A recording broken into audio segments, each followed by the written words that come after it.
मुंबईतल्या जागा वाटपासंदर्भात महायुतीतल्या शिवसेना आणि भाजप या दोन्ही पक्षातल्या नेत्यांची चर्चा अजूनही सुरूच आहे। उपमुख्यमंत्री एकनाथ शिंदे यांच्या सोबत भाजप नेत्यांची सध्या अत्यंत महत्त्वाची बैठक सुरू आहे। थोड्याच वेळात महायुतीची संयुक्त पत्रकार परिषद पार पडणार आहे। ही पत्रकार परिषद घेत जागा वाटप नेमकं काय आहे ते स्पष्टपणे सांगितलं जाणार असल्याची माहिती मिळतेय। मुंबईमध्ये महायुतीत काही जागांवर अजूनही वाद आहे आणि तो तिढा अजूनही सुटलेला नाही असं समजलेलं होतं। त्याच अनुषंगानं आता ही अत्यंत महत्त्वाची चर्चा उपमुख्यमंत्री एकनाथ शिंदे यांच्या सोबत काही भाजप नेत्यांची सुरू असल्याचं समजतंय।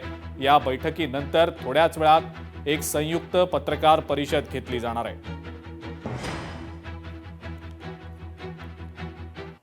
आदित्य ठाकरेंच्या वरळी मतदारसंघामध्ये निष्ठावंतांमध्येच नाराजी असल्याचं पाहायला मिळतंय। विभाग प्रमुखांच्या पत्नीलाच उमेदवारी दिली गेल्यानं या विभागातले अनेक निष्ठावंत नाराज असल्याचं समजतंय। आशिष चेंबूरकर यांच्या पत्नी पद्मजा चेंबूरकर यांना उमेदवारी देण्यात आल्याचं आता समजतंय। मात्र यामुळे आकर्षिका पाटील आणि संगीता जगताप या दोन नेत्यांच्या नावाची चर्चा होती। मात्र नेत्यांच्या नातेवाईकांमुळे निष्ठावंतांवर अन्याय होत असल्याचा कार्यकर्त्यांचा आता आरोप आहे आणि कार्यकर्त्यांमध्ये त्यामुळे आता नाराजी पसरलेली आहे।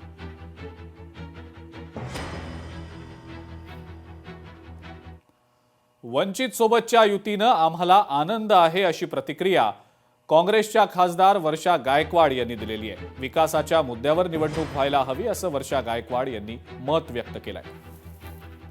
त्या ठिकाणी माझं सर्वांना एक सांगणं आहे की आम्ही जे आहे ते काय म्हणतात त्याला वंचित आघाडी असेल, काँग्रेस पार्टी असेल, आपे असेल, त्या ठिकाणचे असलेले जे आमचे गवई साहेबांचा ग्रुप असेल किंवा जानकर साहेबांचा असेल, CPI असेल, CPM असेल, सर्वांशी आम्ही आघाडी करतो आणि मुंबईच्या प्रश्नावर आम्ही लढणार आहोत। काँग्रेस पार्टीची आणि झालेली बाकीच्यांची आघाडी ऐतिहासिक आहे, येणाऱ्या महाराष्ट्राच्या राजकारणाला दिशा देणारी ठरेल हे मला वाटतं आणि त्याची सुरुवात मुंबईतून झालेली आहे।